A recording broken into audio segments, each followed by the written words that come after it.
Ayun, nagbaba tayo ng transmission. Yan. Nagre-reklamo yung customer. Ngayon, niroad test natin. Sabi ko, wala na, palitan na yung ano mong clutch disc mo, pressure plate. Manipis na yan, sliding na, kaya ayaw tumakbo. Sabi niya daw is, kakapalit niya lang daw. 5 buwan pa lang daw, kakapalit niya pa lang. Sabi ko, posible naman kakapalit mo lang, sliding na agad.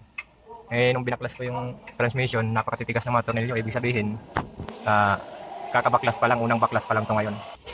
Ayan, ito. Yan yung pinapalitan ko. Isang seat yan, bearing dalawa, tsaka pressure plate, clutch disc. Ito yung luma niya. Paano sasabihin ng may-ari, nakakapalit niya pa lang, 5 buwan pa lang Itsura pa lang ng pressure plate niya. Sunog. At saka tingnan nyo naman to. Wala na, bakal to bakal na. As in, sobrang nipis na talaga. Ano.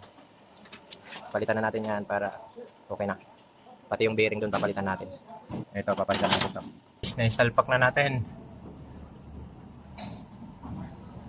Tapusin na yan. Ilagay na natin para matapos na agad.